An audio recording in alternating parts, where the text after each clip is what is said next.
संविधान में अवसर की समानता का अधिकार दिया है जी, ऐसे में आरक्षण के प्रति अपना नजरिया स्पष्ट करें। बिल्कुल आरक्षण के पक्ष में है। जो संवैधानिक व्यवस्था बनाई गई है, जो शब्द प्रयोग आपने कहा, अवसर की समानता, संविधान बनाने वाले लोगों ने ये कहा कि आरक्षण लागू हो और ये समय सीमा तक हो, 20 वर्ष के लिए किया जाए।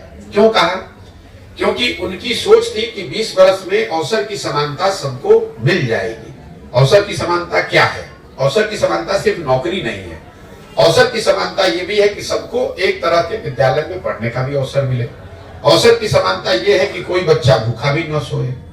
तो अगर कोई बच्चा, उसको पढ़ाई करने की सुविधा नहीं है, उसको भोजन नहीं है, उसको रहने का घर नहीं है, उसका मुकाबला आप ऐसे लड़के से कराएंगे जो अच्छे स्कूल में पढ़ रहा है, जिसको 4 ट्यूशन दिया जा रहा है, जिसको खाना बढ़िया मिल रहा है, तो अवसर की समानता नहीं हुई। तो कई लोग ये सवाल पूछते हैं कि आरक्षण कब तक? आरक्षण तब तक जब तक अवसर की समानता सामाजिक आर्थिक नजरिए से न हो जाए। तो ऐसा नहीं है कि 20 वर्ष के लिए प्रावधान किया गया और आरक्षण को अब बढ़ाया जा रहा है। जिस दिन ये सारे वर्गों के आर्थिक सामाजिक आंकड़े पैरामीटर में या सारे समाज के लोग करीब करीब बराबर हो जाए, थोड़ा कम या ज्यादा, तब आपको आरक्षण हटाए जाने की बात करनी चाहिए। जब तक अवसर की समानता न हो तब तक आरक्षण रहना चाहिए, ताकि जिनको अवसर थोड़ा कम मिला पढ़ाई में, आर्थिक वजहों से, सामाजिक कारणों से, उन लोगों को हाथ पकड़कर आपको थोड़ी मदद करनी पड़ेगी।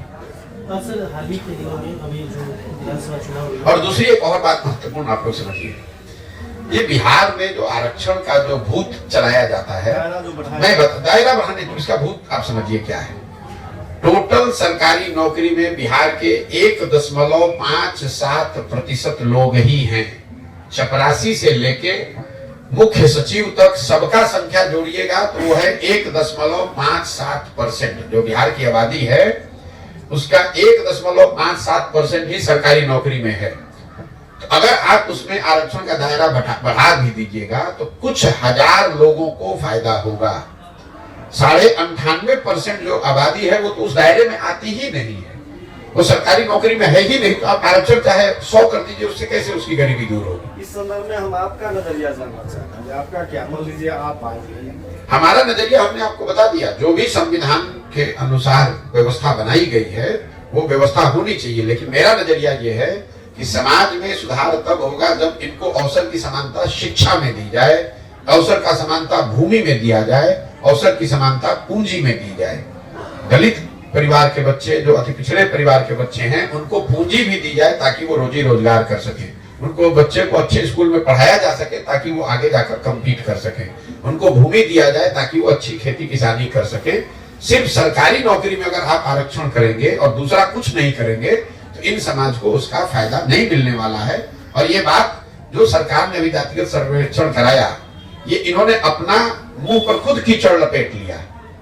भाई 32 वर्ष से आप कह रहे हैं कि आप सामाजिक न्याय के नाम पर राजनीति कर रहे हैं, सत्ता में बैठे हुए हैं। 32 वर्ष से बिहार में सत्ता में है कौन? लालू और नीतीश।